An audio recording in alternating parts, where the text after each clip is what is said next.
The art of meditation is a way of getting into touch with reality. And the reason for it is that most civilized people are out of touch with reality because they confuse the world as it is with the world as they think about it and talk about it and describe it. For on the one hand, there is the real world, and on the other, a whole system of symbols about that world which we have in our minds. These are very, very useful symbols. All civilization depends on them. But like all good things, they have their disadvantages. And the principal disadvantage of symbols is that we confuse them with reality, just as we confuse money with actual wealth, and our names about ourselves, our ideas of ourselves, our images of ourselves with ourselves. Now, of course, reality, from a philosopher's point of view, is a dangerous word. A philosopher will ask me, what do I mean by reality? Am I talking about the physical world of nature? Or am I talking about a spiritual world? Or what? And to that I have a very simple answer. When we talk about the material world, that is actually a philosophical concept. So in the same way, if I say that reality is spiritual, that's also a philosophical concept. And reality itself is not a concept. Reality is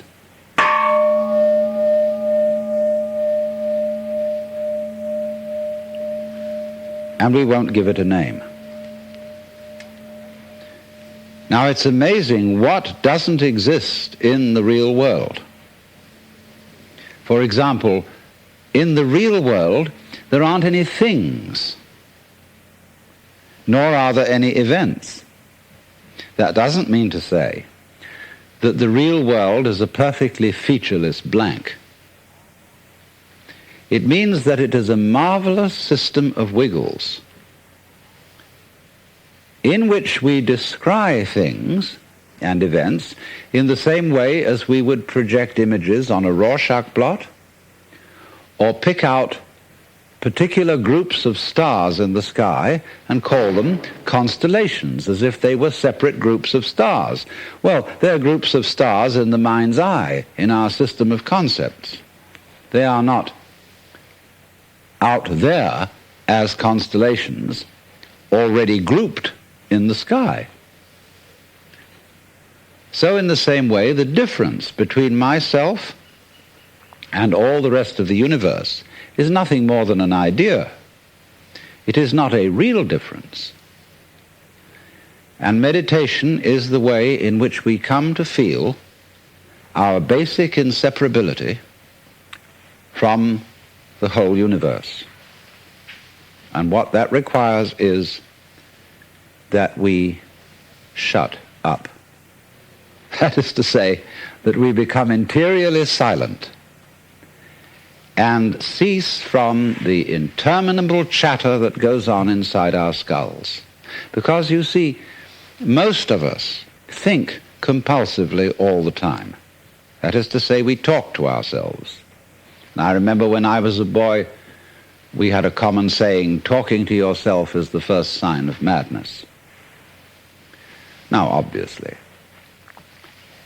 if I talk all the time, I don't hear what anyone else has to say.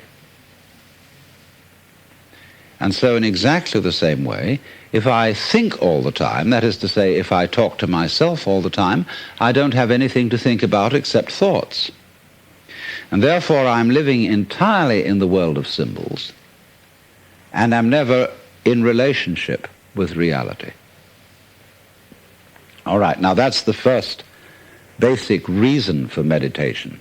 But there is another sense, and this is going to be a little bit more difficult to understand, why we could say that meditation doesn't have a reason. or doesn't have a purpose. And in this respect, it's unlike almost all other things that we do, except perhaps making music and dancing.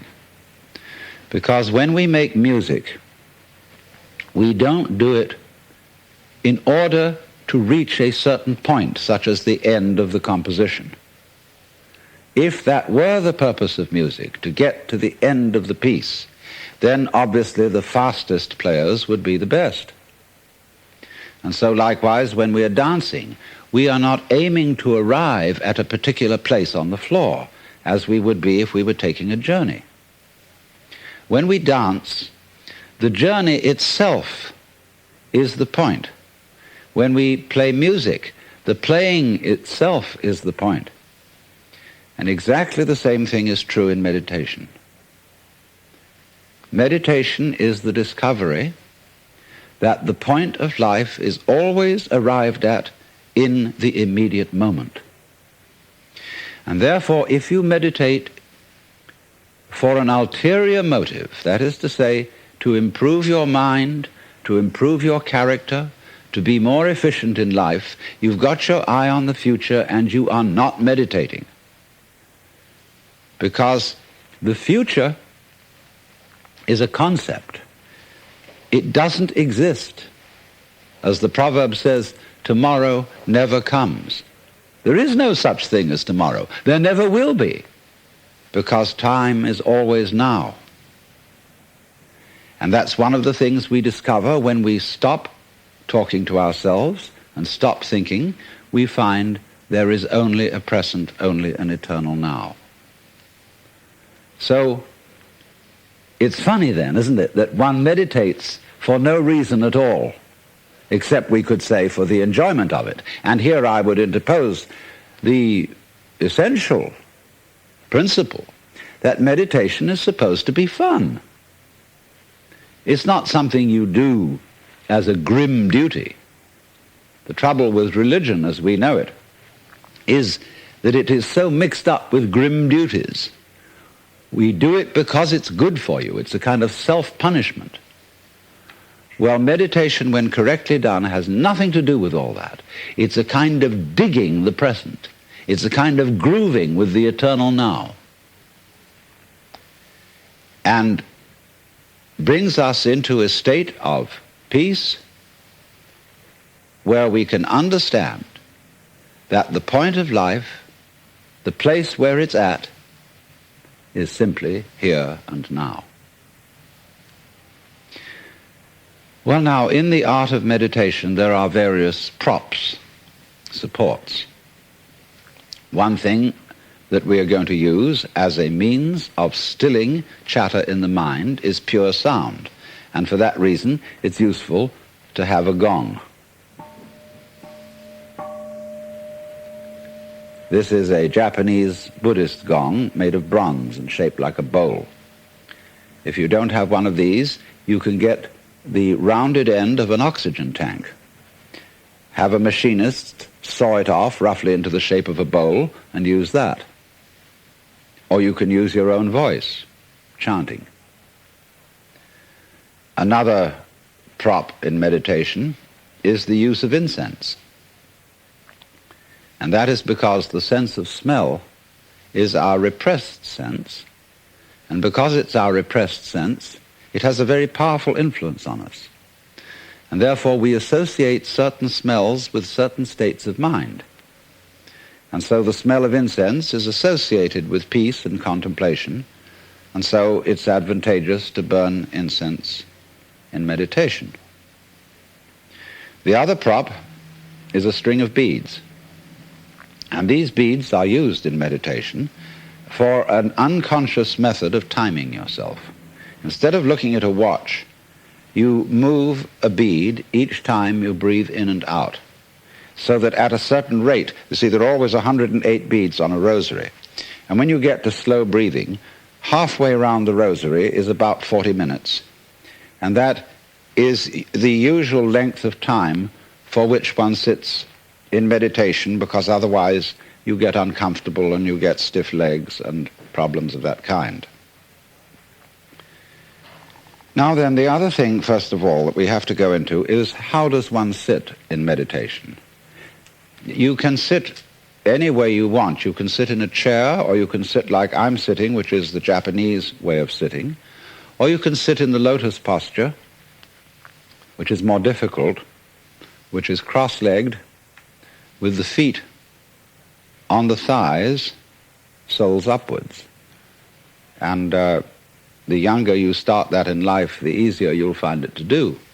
Or you can just sit cross-legged on a raised cushion above the floor. Now the point of this is that if you keep your back erect, I don't mean stiff like this, nor slumped like this, but just easily erect, you are centered and easily balanced, and you have a feeling of being thoroughly rooted to the ground. And that sort of physical stability is very important for the avoidance of distraction and generally feeling settled. Here and now, j'y suis, j'y reste, as the French say. I'm here and I'm going to stay. Well now,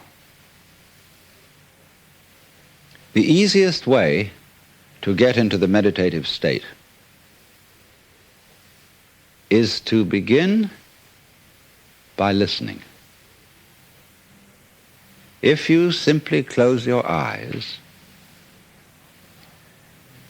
and allow yourself to hear all the sounds that are going on around you, just listen to the general hum and buzz of the world as if you were listening to music. Don't try to identify the sounds you're hearing. Don't put names on them. Simply allow them to play with your eardrums. And let them go. In other words, you could put it, let your ears hear whatever they want to hear. Don't judge the sounds. There are no, as it were, proper sounds or improper sounds, and it doesn't matter if somebody coughs or sneezes or drops something. It's all just sound. And if I am talking to you right now and you're doing this, I want you to listen to the sound of my voice just as if it were noise. Don't try to make any sense out of what I'm saying, because your brain will take care of that automatically. You don't have to try to understand anything. Just listen to the sound. As you pursue that experiment, you will very naturally find that you can't help naming sounds, identifying them, that you will go on thinking, that is to say, talking to yourself inside your head automatically. But it's important that you don't try to repress those thoughts by forcing them out of your mind, because that will have precisely the same effect as if you were trying to smooth rough water with a flat iron. You're just going to disturb it all the more. What you do is this. As you hear sounds coming up in your head, thoughts, you simply listen to them as part of the general noise going on, just as you would be listening to the sound of my voice, or just as you would be listening to cars going by or to birds chattering outside the window. So look at your own thoughts as just noises. And soon you will find that the so-called outside world and the so-called inside world come together. They are a happening. Your thoughts are a happening, just like the sounds going on outside. And everything is simply a happening, and all you're doing is watching it. Now, in this process, another thing that is happening that is very important is that you're breathing. And as you start meditation, you allow your breath to run just as it wills. In other words, don't do at first any breathing exercise, but just watch your breath breathing the way it wants to breathe. And notice a curious thing about this.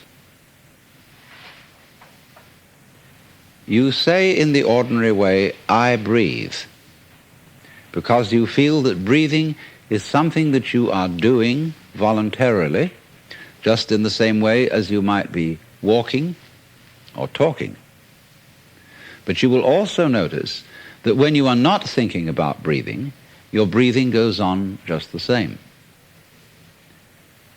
So the curious thing about breath is that it can be looked at both as a voluntary and an involuntary action.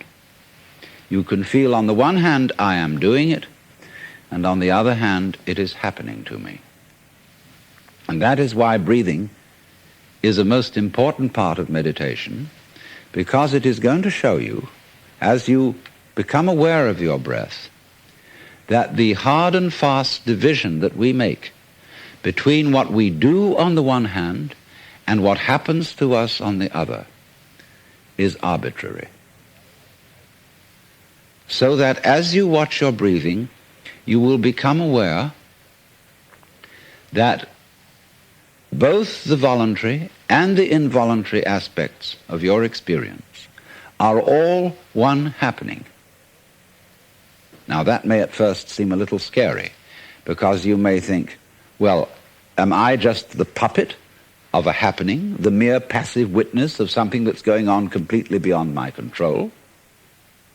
Or on the other hand, am I really doing everything that's going along? Well, if I were, I should be God. And that would be very embarrassing, because I would be in charge of everything. That would be a terribly responsible position. The truth of the matter, as you will see it, is that both things are true. You can see it that everything is happening to you, and on the other hand, you're doing everything. For example, it's your eyes that are turning the sun into light. It's the nerve ends in your skin that are turning electric vibrations in the air into heat and temperature. It's your eardrums that are turning vibrations in the air into sound, and in that way you are creating the world. But when we're not talking about it, when we're not philosophizing about it, then there is just this happening, this, and we won't give it a name. Now then, when you breathe for a while, just letting it happen, and not forcing it in any way, you will discover a curious thing, that without making any effort, you can breathe more and more deeply. In other words, supposing you simply are breathing out, and breathing out is important because it's the breath of relaxation, as when we say, whew, and heave a sigh of relief. So when you are breathing out, you get the sensation that your breath is falling out. Dropping, dropping, dropping out with the same sort of feeling you have as if you were settling down into an extremely comfortable bed. And you just get as heavy as possible and let yourself go. And you let your breath go out in just that way. And when it's thoroughly, comfortably out and it feels like coming back again, you don't pull it back in, you let it fall back in, letting your lungs expand, expand, expand, until they feel very comfortably full, and you wait a moment and let it stay there, and then once again you let it fall out. And so in this way, you will discover that your breath gets quite naturally easier and easier, and slower, and more powerful. So that with these various aids, listening to sound, listening to your own interior feelings and thoughts, just as if they were something going on, not something you're doing, but just happenings, and watching your breath as a happening that is neither voluntary nor involuntary. You are simply aware of these basic sensations. Then you begin to be in the state of meditation. But don't hurry anything. Don't worry about the future. Don't worry about what progress you're making. Just be entirely content to be aware of what is. Don't be terribly selective, particular, say, I should think of this and not of that. Just watch whatever is happening. Now then, to make this somewhat easier, to have the mind free from discursive verbal thinking, sound or chanted sound is extremely useful. If you, for example, simply listen to the gong,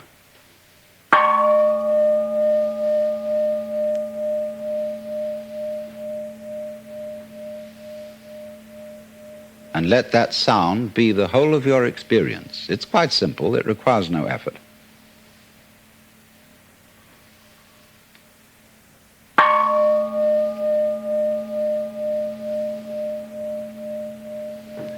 And then along with that, especially if you don't have a gong, we can use what are called in the Sanskrit language mantra.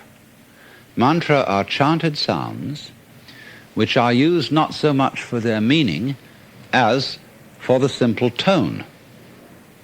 And they go along with that easy kind of slow breath. One of the basic mantras is, of course, the sound Om. That sound is used because if you spell it out, A-U-M, it runs from the back of your throat to your lips, and therefore it contains the whole range of the voice. And for that reason, it represents the total energy of the universe. This word is called the pranava, the name for the ultimate reality, for the which, than which there is no whicher. And so, in this way then, if you chant it,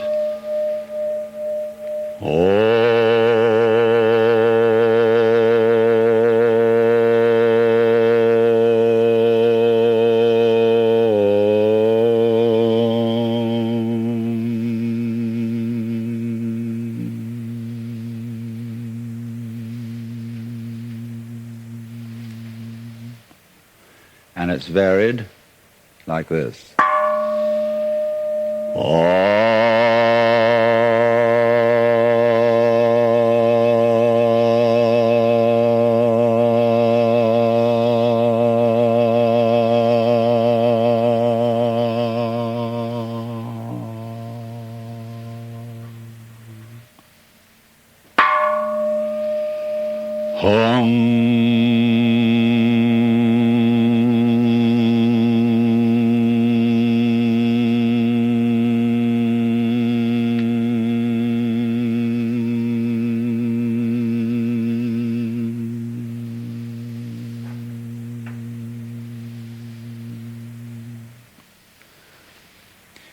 And you can keep that up for quite a long time, and eventually you will find, as you go on chanting, that the words of the chant will simply have become pure sound. And you won't be thinking about it. You won't have any images about the sound going on in your mind. You will simply become completely absorbed in sound, and therefore you will find yourself living in an eternal now in which there is no past and there is no future and there is no thing called difference between what you are as knower and what you are as the known, between yourself and the world of nature outside you. It all becomes one doing, one happening. Now, in addition to those slow-moving chants, you may find it, according to your temperament, easier to do a fast-moving one. These have a sort of rhythm to them that is absorbing. Say a chant that many of you have heard that goes, Hare Krishna, Krishna Krishna, Hare Hare, Hare Krishna, Krishna Krishna, Hare Hare, Hare Rama, Rama Rama, Hare Hare, Hare Krishna, Krishna Krishna, Hare Hare, Hare Rama, Rama Rama, Hare Hare. And it doesn't matter what it means. Actually, Krishna and Rama are the names of Hindu divinities. But that's not the point. The point is just to get with that thing that is running. Hare Krishna, Krishna Krishna, Hare Hare, and so on. And if you're a Christian or a Jew and you feel more inclined to use a meditation word that is more congenial to you, you can use, say, Alleluia, Alleluia, Alleluia, Alleluia,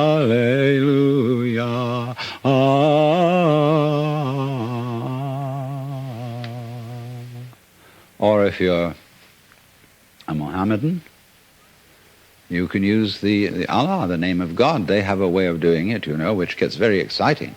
Goes, Allah, Allah, Allah, Allah, Allah, Allah, Allah, Allah, Allah, Allah, Allah, Allah,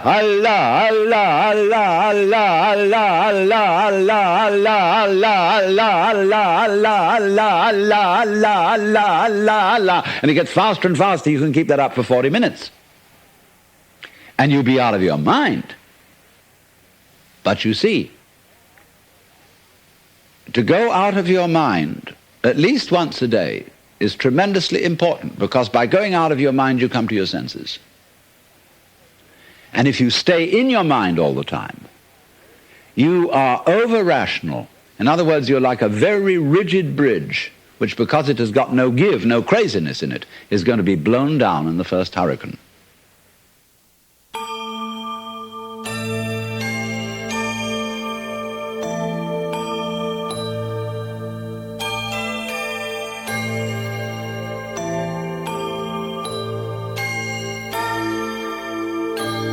See, when we try to control the mind, a lot of yoga teachers try to get you to control your own mind, mainly to prove to you that you can't do it. There's nothing, you know, a fool who persists in his folly will become wise. So what they do is they speed up the folly. And so you get concentrating. And you can have a certain amount of superficial and initial success by a process commonly called self-hypnosis. And you can think you're making progress. And a good teacher will let you go along that way for a while until he really throws you with one. Why are you concentrating? See, Buddhism works this way. Buddha said, if you suffer because you desire, and your desires are either unattainable or always being disappointed or something. So cut out desire. So those disciples went away and they stamped on desire, jumped on desire, cut the throat of desire, and threw out desire. But then they came back and Buddha said, but you are still desiring not to desire. They wondered how to get rid of that. But you see, it works like this. All spiritual discipline works this way. I'll show you. It's done in the form of a child's game. You know, there's the church and there's the steeple. Open the door and there are the people. And here's the parson going upstairs, And there he is saying his prayers. Catch him, catch him, catch him, catch him, catch him. You never can. Because the would-be catchee is the catcher.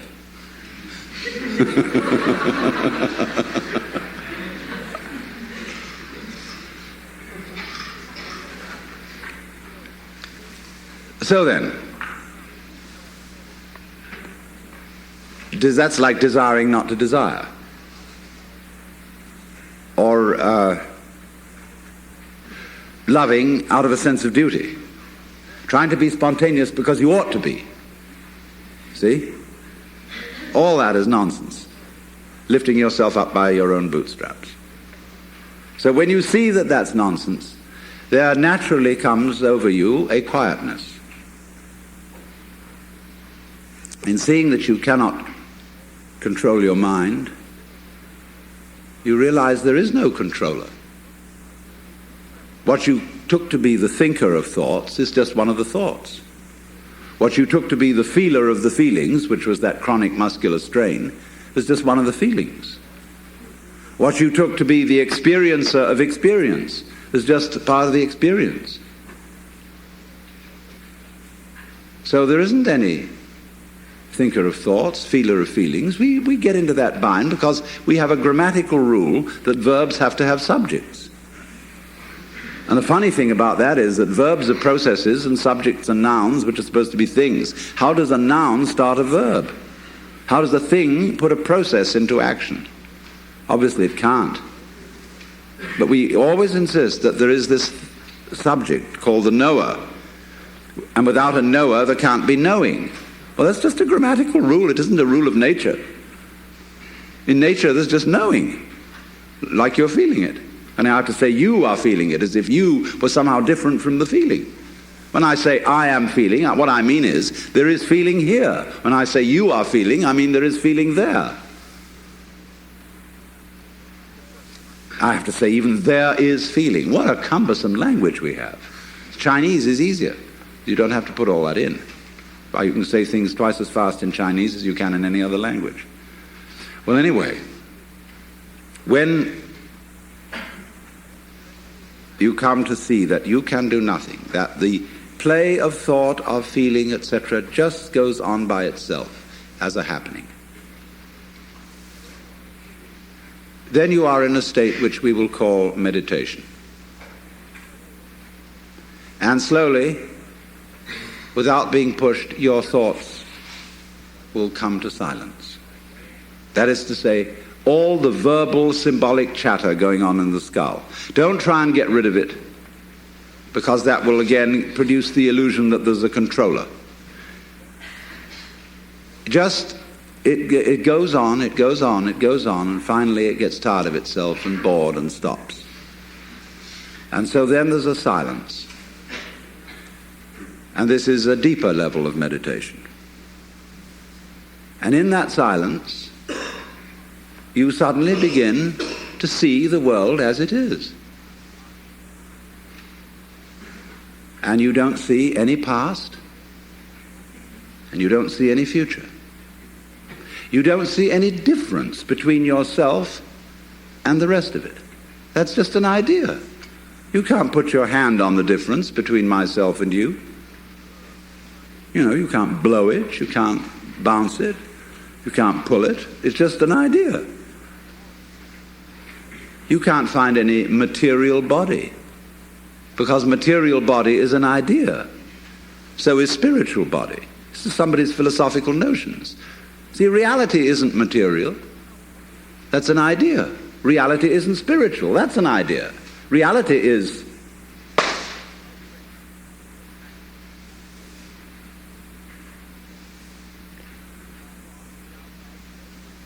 so we find, if I've got to put it back into words, that we live in an eternal now.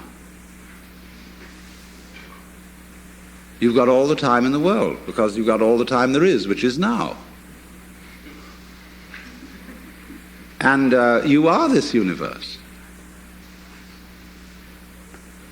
And you feel this strange feeling when ideas don't define the differences. You feel that other people's doings are your doings. And that makes it very difficult to blame other people. If you're not sophisticated theologically, you may, of course, run screaming in the streets and say that you're God. In a way, that's what happened to Jesus, because he wasn't sophisticated theologically. He only had Old Testament biblical theology behind him. If he'd had Hindu theology, he could have put it more subtly. But it was only that rather primitive theology of the Old Testament. And that was the conception of God as a monarchical boss. Thanks. And you can't go around and say, I'm the boss's son.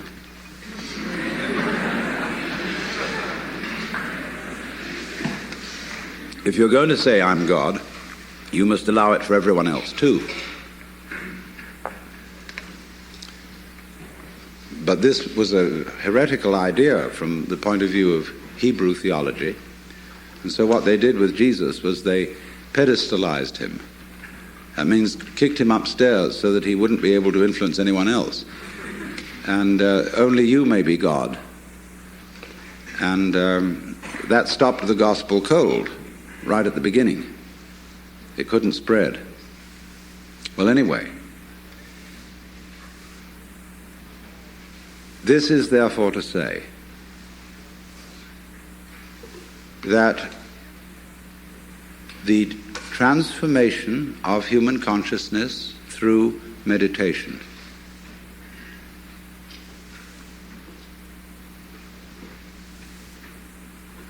is frustrated so long as we think of it in terms of something that I myself can bring about by some kind of wangle, by some sort of gimmick. Because, you see, that leads to endless games of spiritual one-upmanship and of guru competitions, of my guru is more effective than your guru, my yoga's faster than your yoga, I'm more aware of myself than you are, I'm humbler than you are, I'm sorrier for my sins than you are, I love you more than you love me. This interminable goings-on about which people fight and wonder whether they are a little bit more evolved than somebody else and so on. All that can just fall away. And then we get this strange feeling that we have never had, you see, in our lives, except occasionally by accident. Some people get a glimpse that we are no longer this poor little stranger and afraid in a world it never made, but that you are this universe, and you are creating it at every moment, because you see it starts now. It didn't begin in the past. There was no past. See, if the universe began in the past, when that happened it was now. See, well, it's still now. And the universe is still beginning now, and it's trailing off like the wake of a ship from now. And the wake of the ship fades out, so does the past. You can look back there to explain things, but the explanation disappears. You'll never find it there. Things are not explained by the past. They're explained by what happens now. That creates the past. And it begins here. That's the birth of responsibility. Because otherwise, you can always look over your shoulder and say, well, I'm the way I am because my mother dropped me. And she dropped me because she was neurotic because her mother dropped her. And away we go back to Adam and Eve or to a disappearing monkey or something. We never get at it. But in this way, you're faced with it, you're doing all this.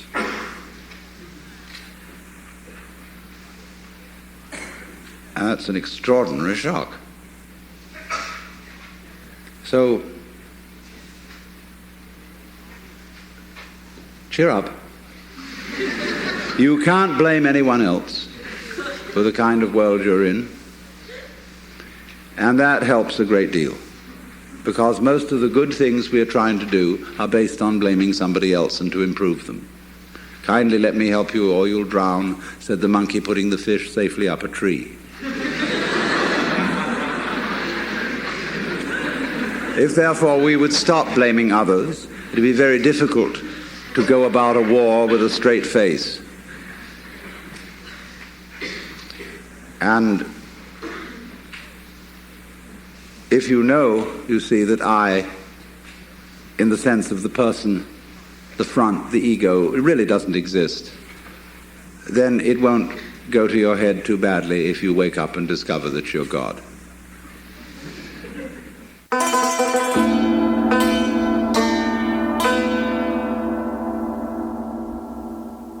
I'm not really a musician, but it just so happens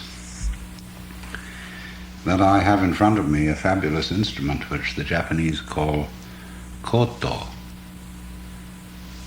I suppose it would be best described as a table harp.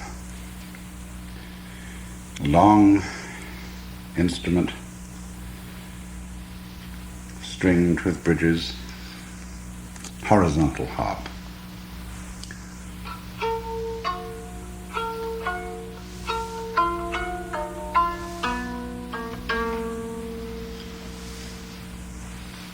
It was customary among Chinese poets in the old days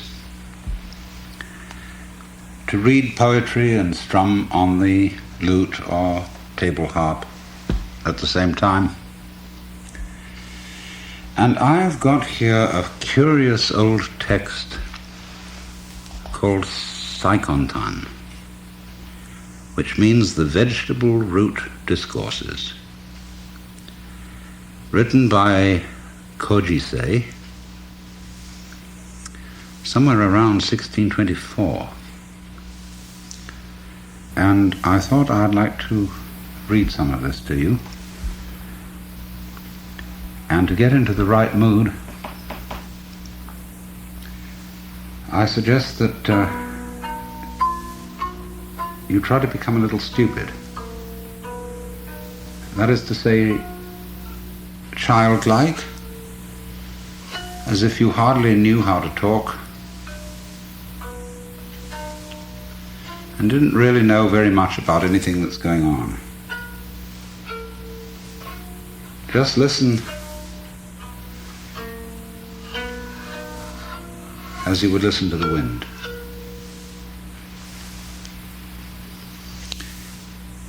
If the mind is clear, a dark room has its blue sky. If the mind is somber, broad daylight gives birth to demons and evil spirits.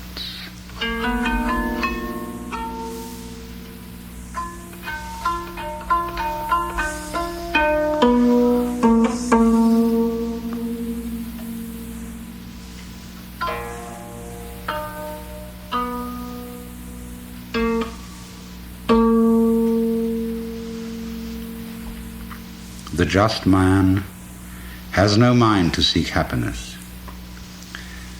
Heaven, therefore, because of this mindlessness, opens its inmost heart. The bad man busies himself with avoiding misfortunes. Heaven, therefore, confounds him for this desire. How unsearchable are the ways of heaven, how useless the wisdom of men.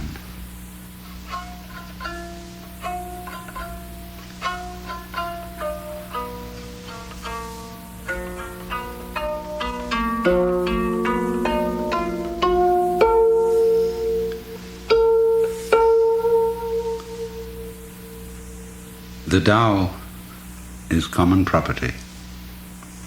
It should be pointed out to all we meet.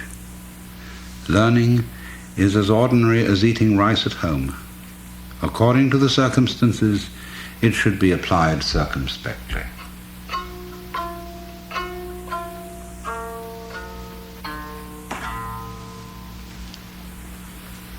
The ancients left rice for mice and did not light lamps out of pity for moths.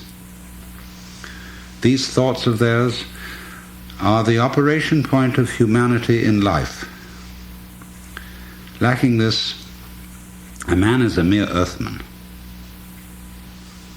a wooden body.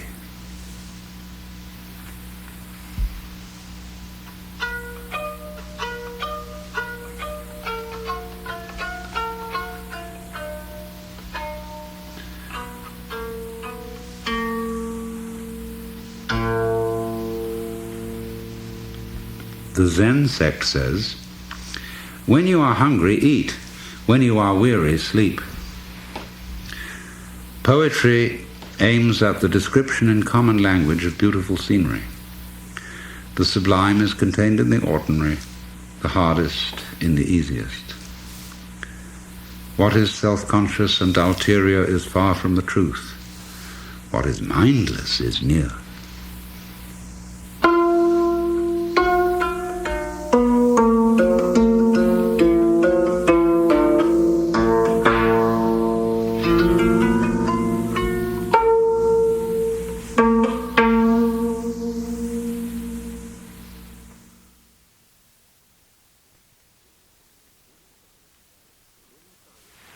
Will you try an experiment with me? Simply close your eyes and allow your ears to hear all sounds around you. Don't try to name or identify these sounds. Just hear them as you would listen to music, as when you hear a flute or a guitar, without asking what it means.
And as and when I talk, just hear the sound of my voice.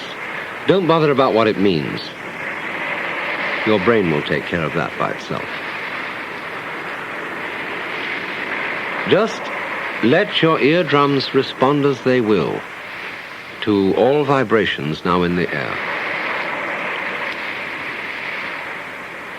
Don't let yourself or your ears be offended by improper or unscheduled sounds. If, for example, the record is scratchy, okay. You wouldn't object if you were listening to it sitting by a fire of crackling logs.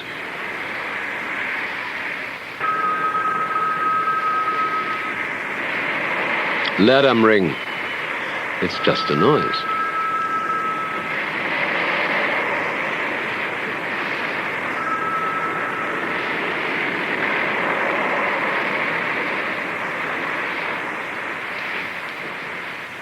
And keep your tongue relaxed, floating easily in the lower jaw. Also stop frowning. Allow the space between your eyes to feel easy and open. And just let the vibrations in the air play with your ears.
You must understand that in meditation we are concerned only with what is, with reality, nothing else.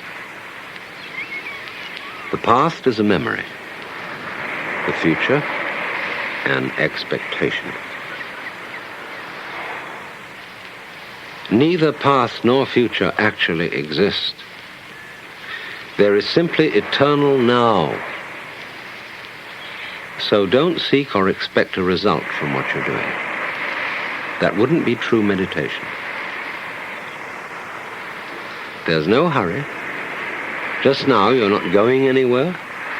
Simply be here. Live in the world of sound. Let it play. That's all.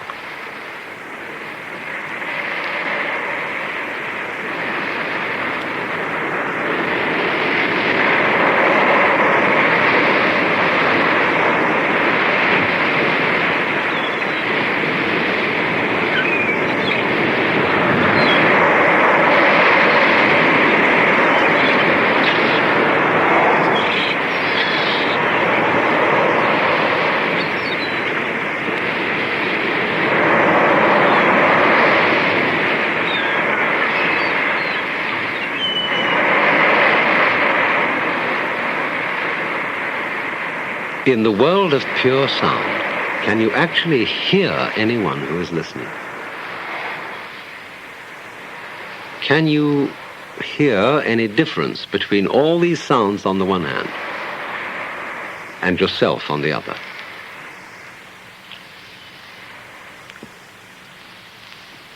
Naturally, we use techniques and gimmicks to help the thinking mind to become silent, and one of them is the gong. It is a sound at once pleasing and compelling. It absorbs attention. But watch what happens when it fades out.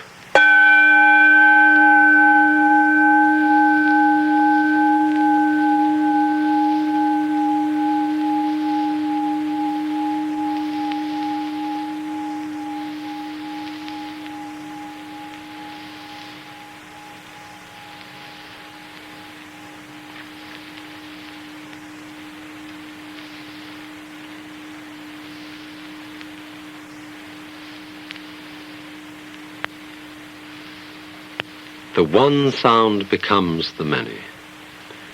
The single tone is transformed easily and gently into all other noises. And that's how the universe comes into being, out of the one energy underlying all events. So if you don't have a gong, you can use your own voice by chanting what Hindus and Buddhists call a mantram, that is, a syllable or phrase sung for its sound rather than its meaning. Chief of these is the syllable Om, or Aum, called the pranava, or the sound of God, because it involves the whole range of the voice from the back of the throat to the lips. Take the tone from the gong and hum it with me.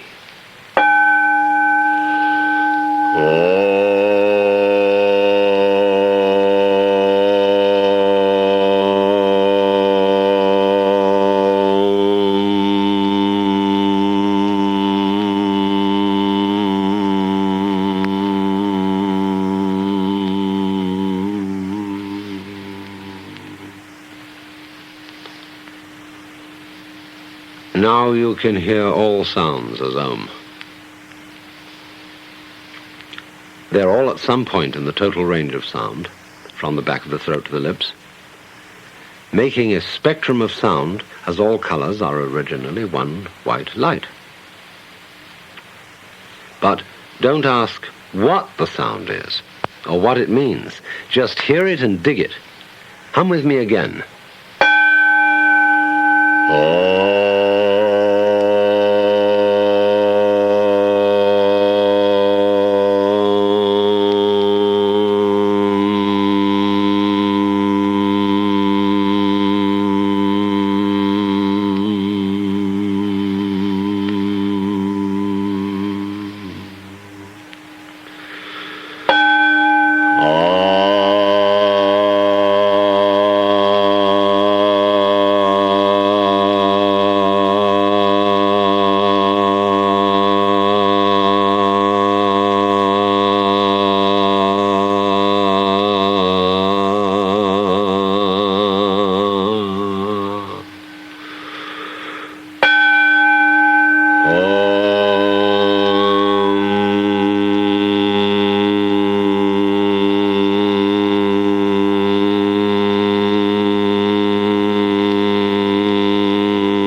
Let me explain again what we are doing.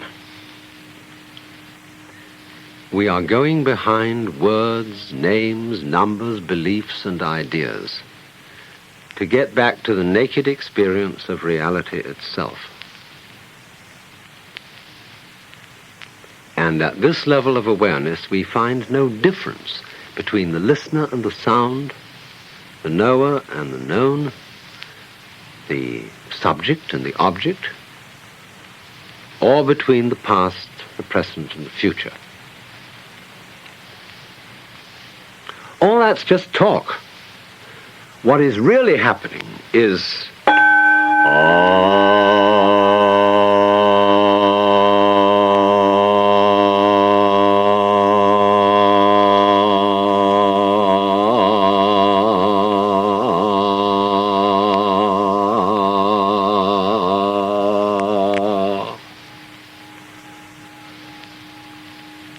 and you may wonder how I can keep the sound going for so long a time. It depends on regulation of the breath, which is basic to the art of meditation, and I'm going to show you how to do this and why. To begin with, just as you've been letting vibrations in the air play with your ears, let your lungs breathe as they will.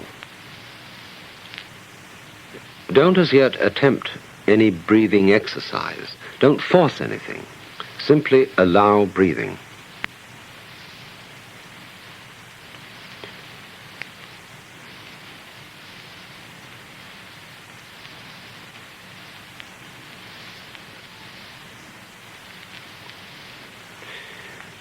Now, is this breathing a voluntary or involuntary action? Or both? Or neither? Just feel it without taking sides, without words. And again, hear my voice as if it were wind in the trees or the sound of waves.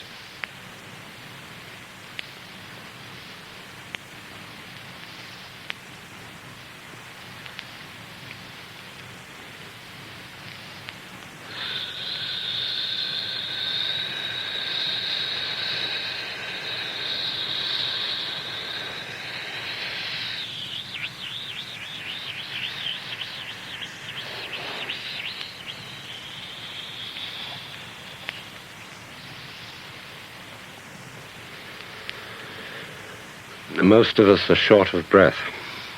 We never really empty our lungs. But to make a long, complete out-breath, you mustn't force it. Imagine there's a large ball of lead inside your neck, and allow it to fall slowly through your body to the floor, pushing and easing the breath out as it drops. Ease the breath out just as you settle and sink down comfortably into a bed. And when the ball reaches the floor, let it drop away as if to the center of the earth.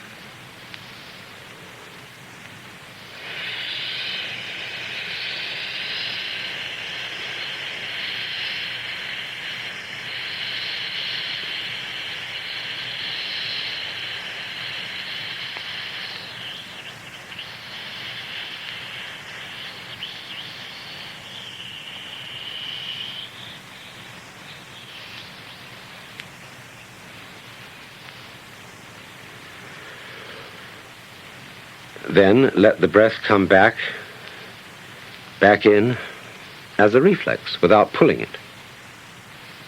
And then imagine another ball of lead in the neck. And again, let it fall out, long and easy.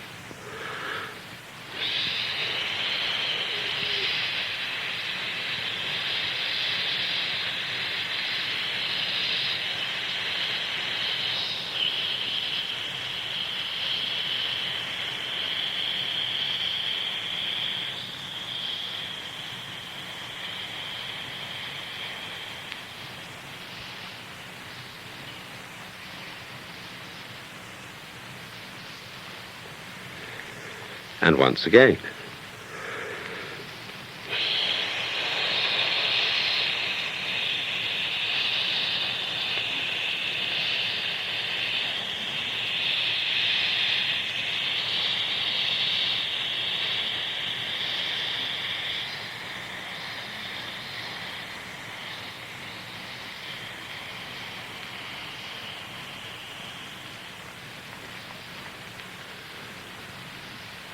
Now, do you see what's happening? You are generating a great deal of energy without trying or forcing. Two things seem to be happening at once. First, the outflow of breath is simply falling, happening all by itself. Second, it's under perfect control. So from this practice, you learn to experience, to realize that what happens to you and what you do are one and the same process. There is no real separation between one thing called you and another quite different thing called the universe. When you stop talking and naming, they're quite obviously one. So again, let your breath fall easily out.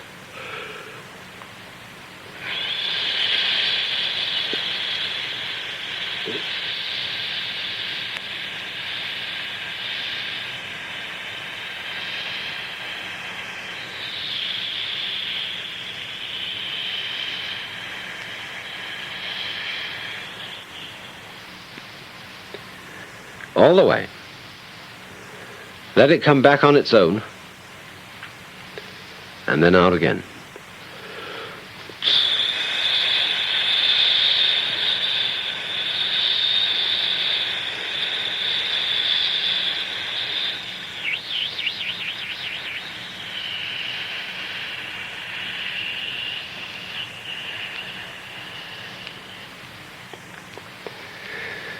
And now let's put the sound ah on the next outflow.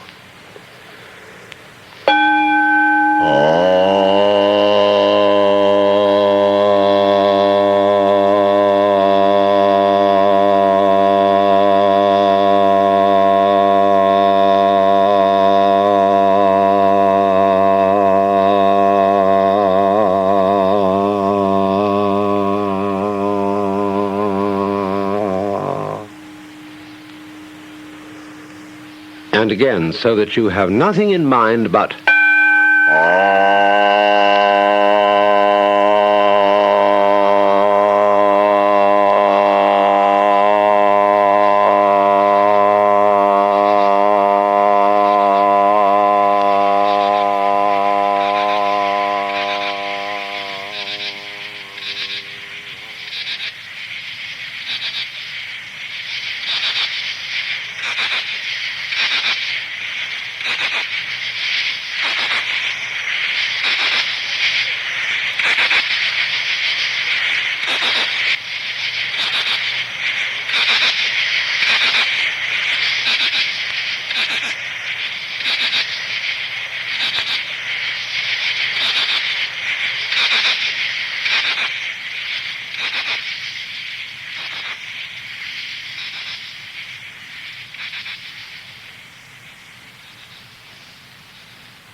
And Hindus use this melodious and now familiar chant. Hare Krishna, Krishna Krishna, Hare Hare, Hare Rama, Rama Rama, Hare Hare, Hare Krishna, Krishna Krishna, Hare Hare, Hare Rama, Rama Rama, Hare Hare, Hare Krishna, Krishna Krishna, Hare Hare, Hare Rama,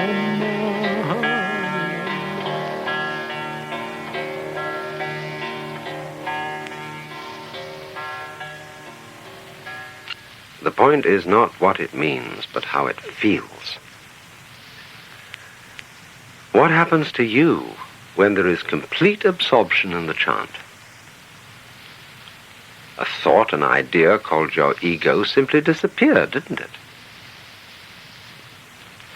Then there is a very effective mantra used by an important sect of Islamic mystics known as Sufis. Like all these different mantras, they will be kept up for quite long periods, say 15 to 20 minutes or more. So what I'm giving you are only samples.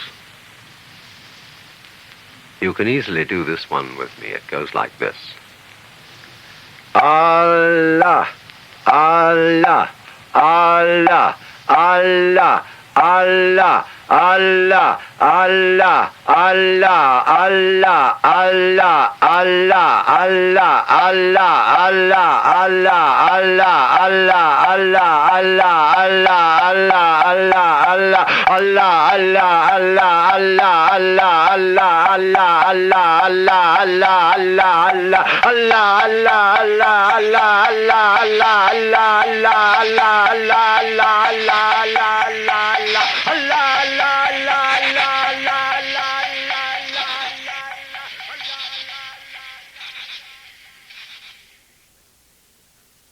Meditation has no purpose, no objective, except to be entirely here and now. It isn't something you do to improve yourself, to get ahead in the world, or to prepare yourself for life. For the division of time into past, present, and future is a trick of words and numbers. All memories and expectations exist now, and now only, because now is what there is and all that there is. We could say that the past flows back from now, like the wake from the prow of a ship, and then just like the wake vanishes. As the wake doesn't drive the ship, the past does not propel or move the present. Unless you, here and now, want to insist that it does, and so give yourself a perpetual alibi for every kind of irresponsibility. But I'm not preaching. That would be a diversion from our feeling centered in this eternal here and now, from feeling it directly as the reality. Again then, just let all sounds going on play upon your eardrums without trying to name, identify, or locate them.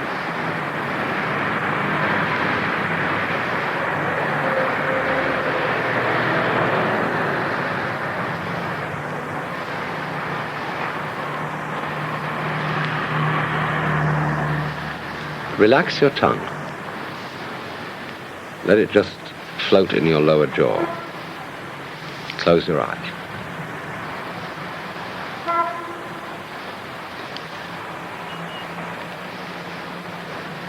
If you're still thinking in words or calculating about this, that, and the other, which you're supposed to be doing, don't try to stop it. Just let your mind do whatever it likes, and hear its chatter as if you were listening to rippling water.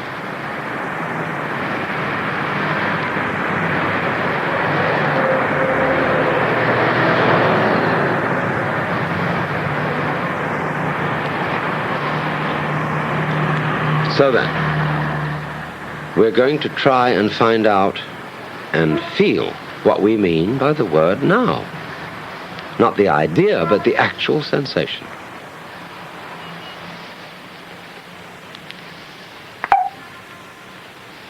Get it? Like that? Or this?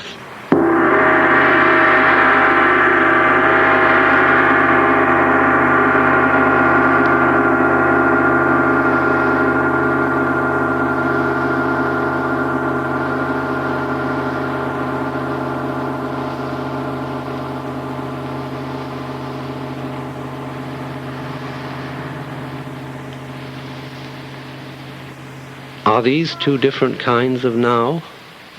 One a short, sharp pop, and the other a long, continuous boom?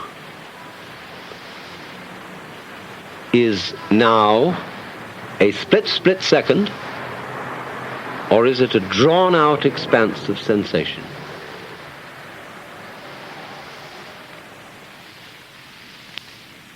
Try this. Just stand up for a moment. and take 3 steps forward. 1, 2, 3, and stop. Where at this moment is the first step you took?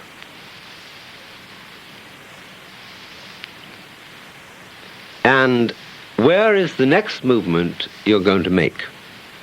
Hold it. Be still. Next movement hasn't happened.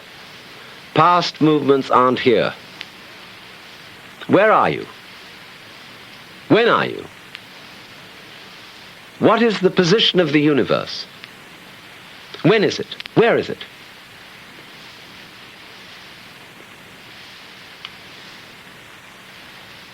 Take another step. Is this a new now, or the same old now where you always were?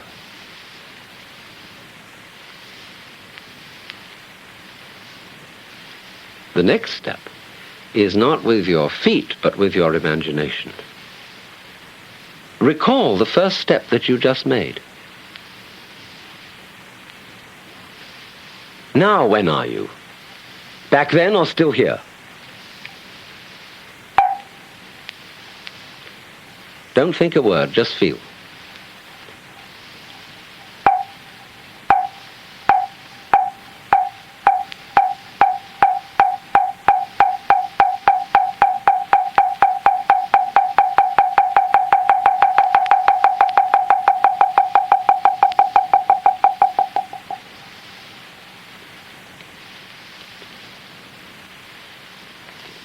So, please sit down again and relax.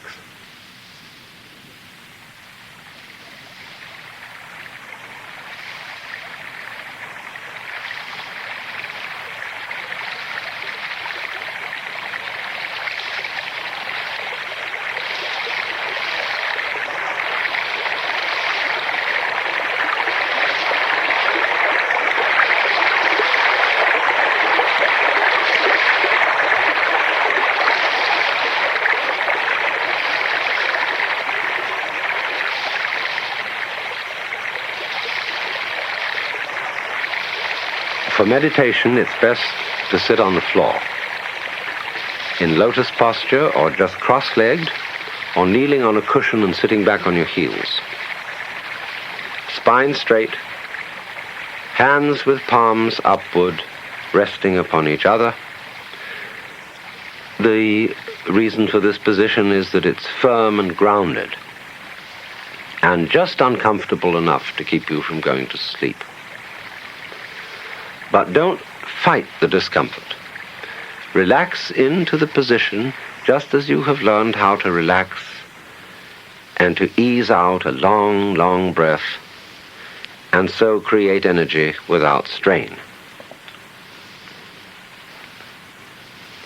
In the same way, if you have understood that there is no time but now, you will be able, without the least difficulty, to sit in this way for a long time, as measured by the clock. Once again, the essence of the whole art is to feel, to experience, to sense what is, what happens, without defining it, without saying anything to yourself about it. So let your breath flow easily, heavily down and out again. No strain.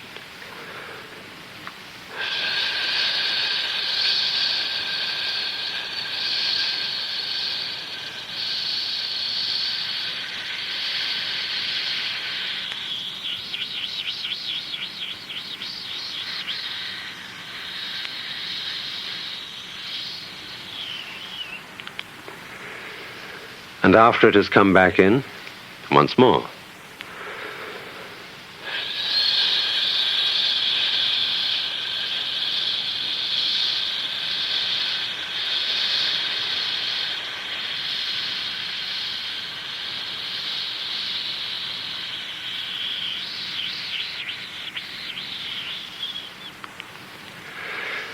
Keep it up. We are going to play it along with the sound mu, a Chinese-Japanese word which means that which isn't a thing, a think, a thought, an idea, but reality itself. The very sound.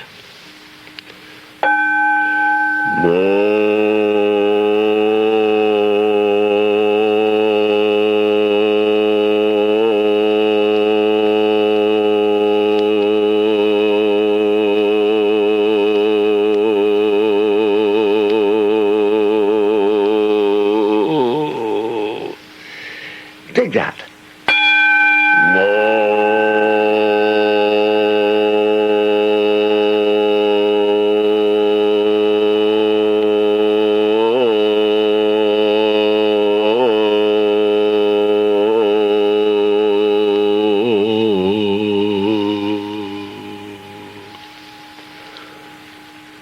What is moo?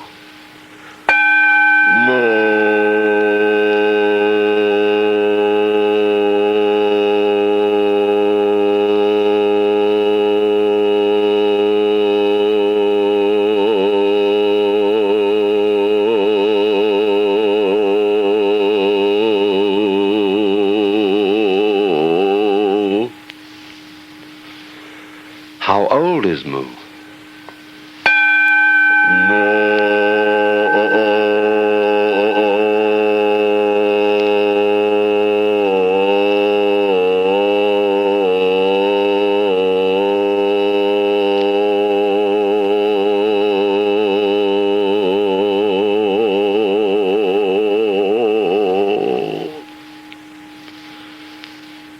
What do you mean by moo?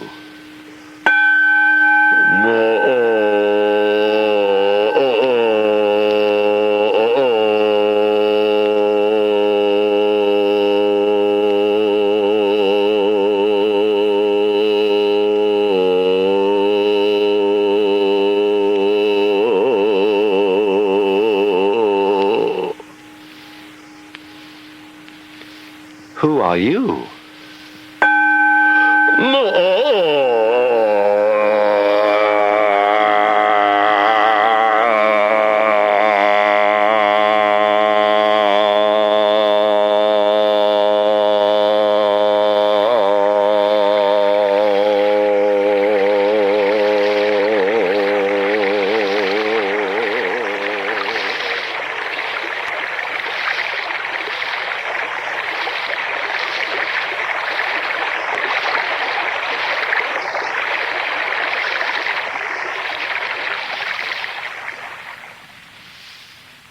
Well then, who are you?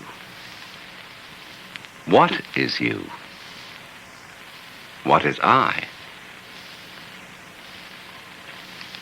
Some people say it's this body, others the mind, the ego or the soul.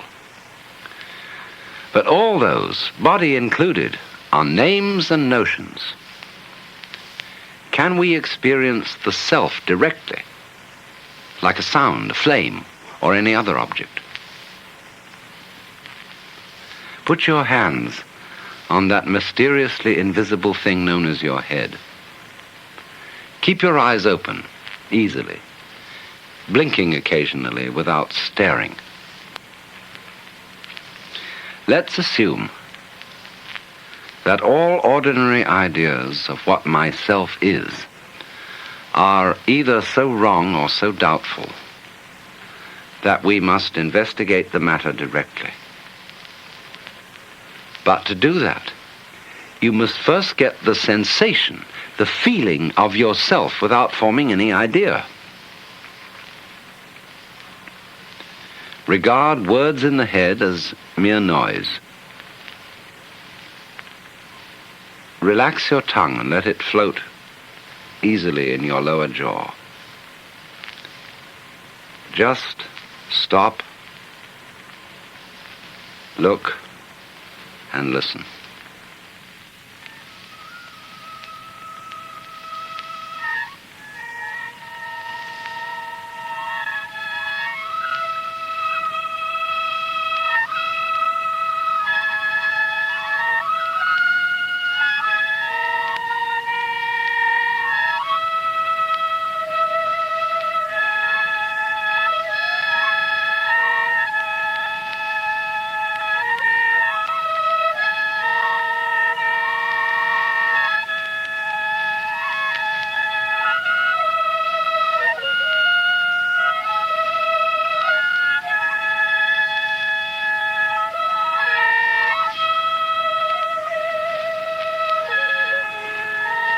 Now, let the various colors and shapes before you play with your eyes, just as you have been letting sounds play with your ears. Where are they? Out in front of your face? Or inside your brain? In the optical nervous system? Is your head in the world? Or is the world in your head? Or both?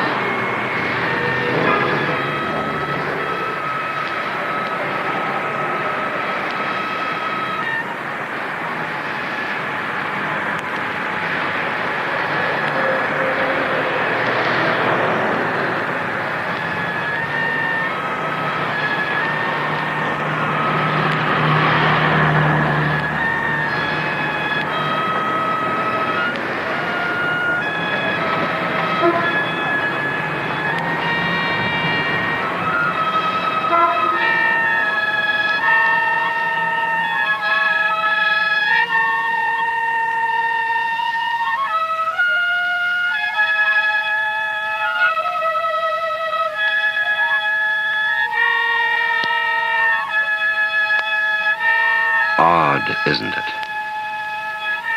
Either you were everything you felt,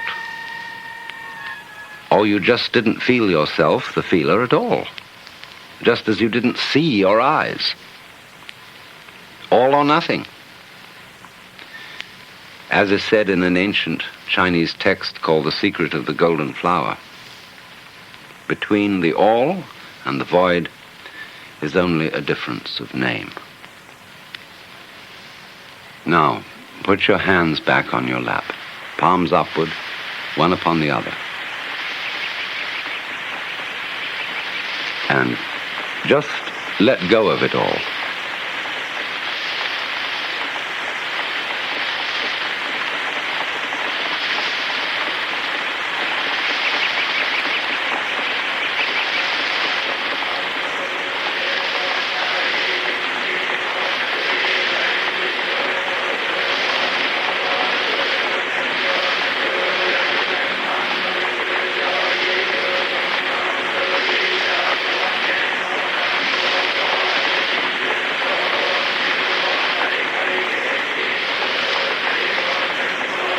Let your ears hear whatever they like. Let the nerve ends in your skin feel whatever they like. Let your eyes see whatever they like.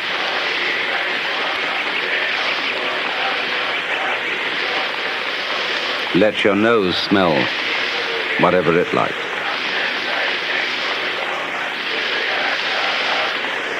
Let your mind think whatever it likes.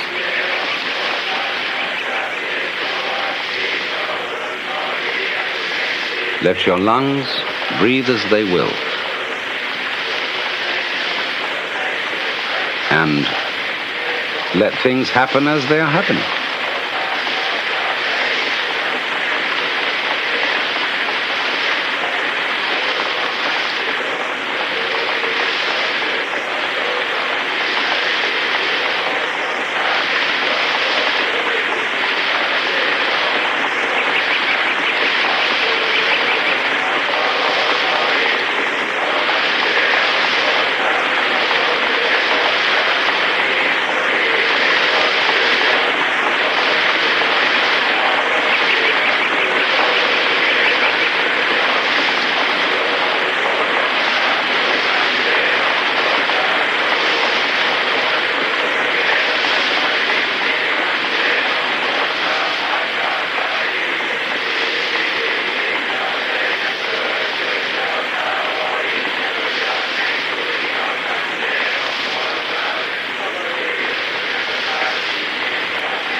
Are these all different senses? Or just one sense, consciously?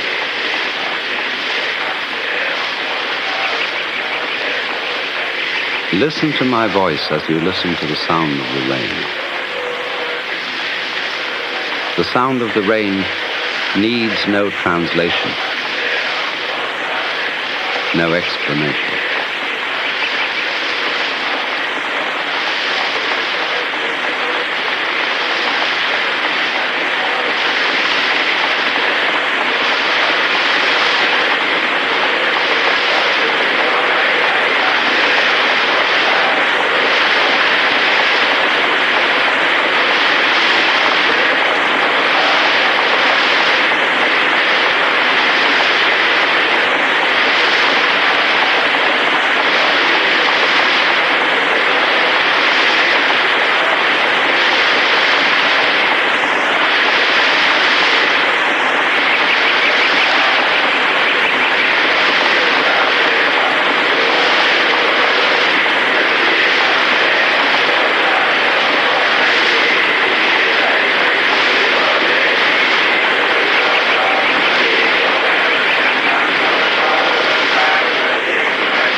So, now I want to show you another form of meditation, which I heard about from a Zen Buddhist master, who said it was one of the very best ways.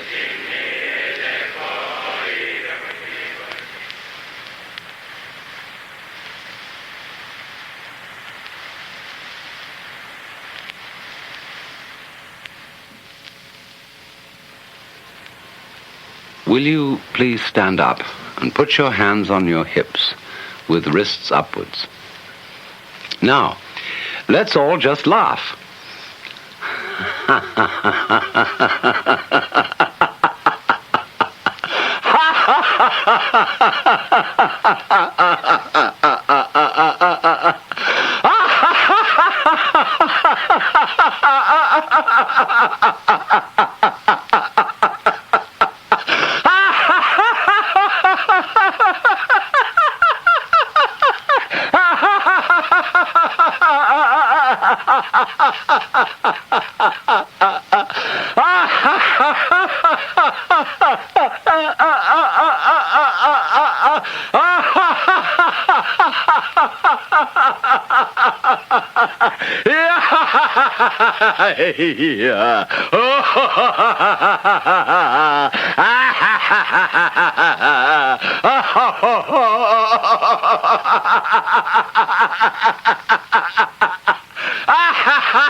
And now sit down again. This Zen master told me that you should do that first thing in the morning when you get up. And it's even better than sitting for a long time and getting your legs stiff. Now, how do you feel?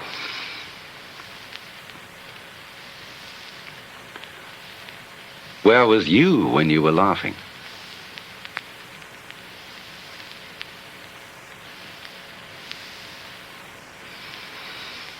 What is you now? Listen.